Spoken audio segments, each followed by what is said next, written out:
Kada posadite tikve, one spadaju u duge loze, one vam nakon izvesnog vremena zauzmu kompletan prostor. Naročito ako ih pincirate, vi ćete dobiti puno plodova, ali zaista i ekspanziju loza na jednom lokalitetu. Tada već i ne možete da prolazite stazama jer su se tikve svuda ispreplele. Kad imate malu baštu, vi morate da birate da li ćete saditi druge kulture ili ćete saditi tikvu. Najveći broj baštovana mi upravo to kaže. Mali je prostor, mislim da nemam mesta za tikvu. U ovoj epizodi ću vam pokazati kako da napravite nosače za tikvu tako da vam ona zauzme mali prostor i usput oko tikve možete da posadite različite kulture. Da biste napravili nosače za tikvu, potrebne su vam pritke, odnosno 4 kolca i 8 kraćih pritki, zatim jedna ćuskija, rafija za vezivanje, ali s obzirom da ću sada da posadim na travnjaku ove tikve, ja sam ostavila deo koji nije pokošen upravo zbog vas, potrebno vam je seno, sveža trava i naravno mešavina 3, 2, 1 i malo stajnjaka za punjenje gnezda. Prošle godine kompletna ova površina bila je zona pinciranja, tako zovemo onu zonu gde stavljamo dinje, lubenice i tikve duge loze. Kompletna ova površina je bila zauzeta tikvama pre svega i nisam mogla da uđem. Sada je ovde posađen krompir. Upravo zbog ovoga, zbog toga što je kompletna površina potencijalno zauzeta kada posadite tikve, želim da vam pokažem novu tehniku. Da sam ovu tehniku primenila na svim permamodelima prošle sezone, stalo bi mi jako mnogo i drugih kultura uz tikve. Zapravo tada kada imate tikve na nosačima, vi možete oko njih da posijete i boraniju, paprike, patliđane, paradajz, sve ono što vam ostane od samih sadnica. Na ove nosače, pored tikava, možete posaditi, odnosno podići i dinje i lubenice. Na ovom delu travnjaka već sam posadila jednu kocku niske boranije. Iza mene nalazi se beli luk, salata i ova kocka koja je ostala između, tu ću da posadim tikve. Realno, ja ovde ne bih smela da stavim tikve zato što sa strane imam puno lukova. Sa ove strane se nalazi čitava prolećno-letnja zona, što znači kada bih zaista posadila tikve i ne bih digla nosače, ja bih imala zaista jedan problem ovde jer bi tikve prešle preko svih ovih kultura. Ja ću uspeti i ovde da uzgojim tikve upravo uz pomoć nosača. Prvi korak koji ću ovde da uradim jeste košenje. Prvo ću da pokosim ovu površinu. Vi možete ovo da posadite i na bilo kakvom travnjaku. Dakle, prvo pokosite travnjak, pa posadite tikve na travi. Sada ću prvo da pokosim ovu površinu zato što ovde radimo uslojavanje u skladu sa sadnjom tikava na travi.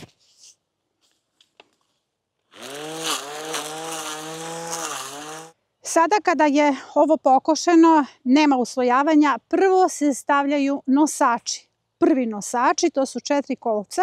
Treba da radite širinu metar, dužinu metar. Dakle, da to bude neka kocka metar puta metar. Zato što mi ovde treba da uzgojimo tikve. Tikve se sade unutra u gnezda i treba da imaju dovoljno prostora, jer one će se pentrati po ovim nosačima. Nakislo je, pa se nosači stavljaju dobro. Znači, treba što dublje, jer ovo treba da bude jako čvrsto.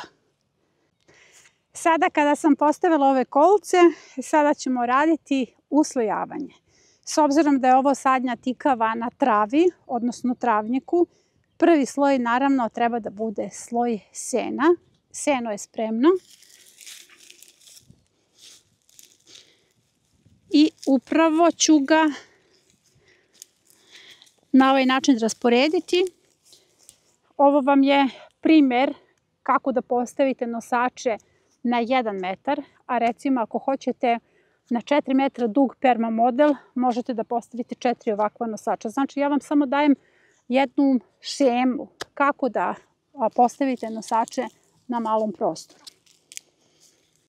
Sada ću iznad ovog sena da stavim stajnjak. Sloj stajnjaka raspoređujem svuda, ali fokus na količinu jeste tamo gdje će biti gnezda. Ovdje će po dijagonali da budu 2 gnezda gdje se radi setva tikve.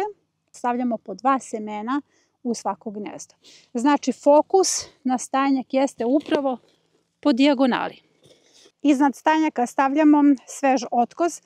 Zapravo možete da iskoristite onu travu koju ste pokosili da biste uopšte obavili sadnju tikava na travi. Sloj trave treba da bude oko 10 cm.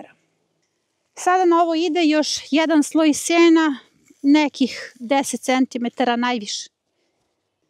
Ovo vam je zapravo sistem uslojavanja kada sadimo ili sejemo tikve na travi. Mi imamo epizodu setva tikava na travi, one su zaista obilno rodile.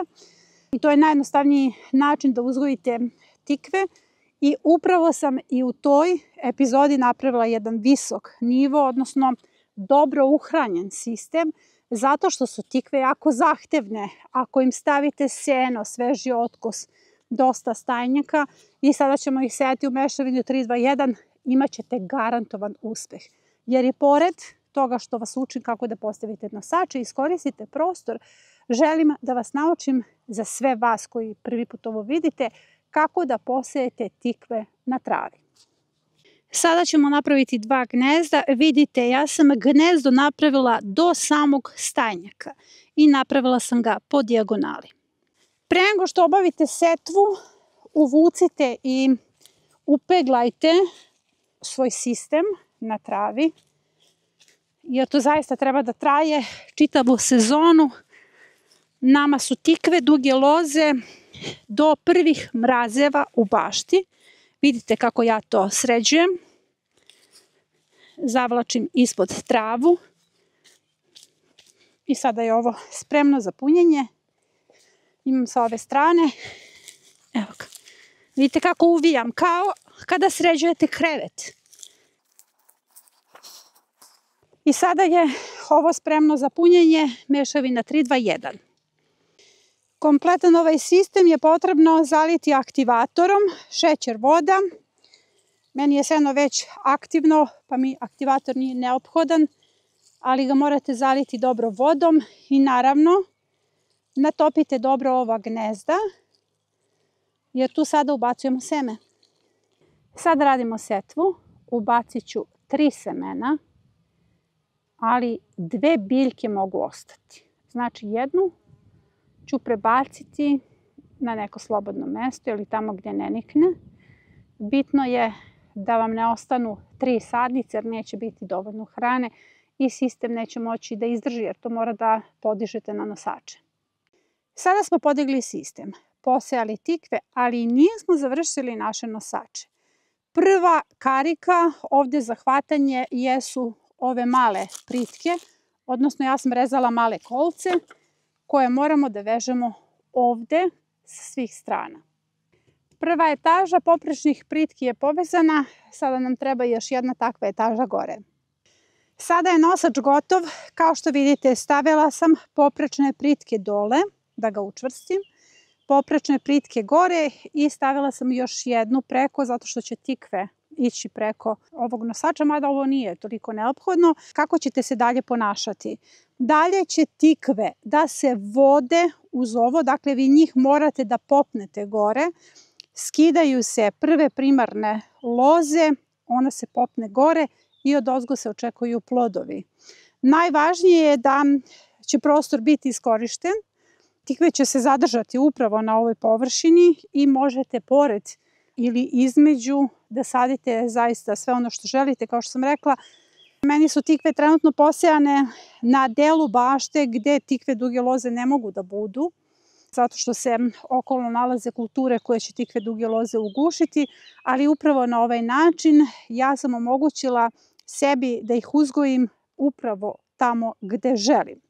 Tikve duge loze u samoj zoni pinciranja neće kompletno pokriti staze i to jeste suština ovog programa. I zapravo svi vi koji imate male bašte sada bez problema možete uzgojiti tikve. I evo kako to izgleda sada sa ove strane. Zapravo zamislite jedan perma model gdje ćete postaviti 3 ovakve konstrukcije. Može vam se činiti da je ovo veliki posao na početku, ali to vam je ono ko ne plati na mostu, plati na ćupriji, jel?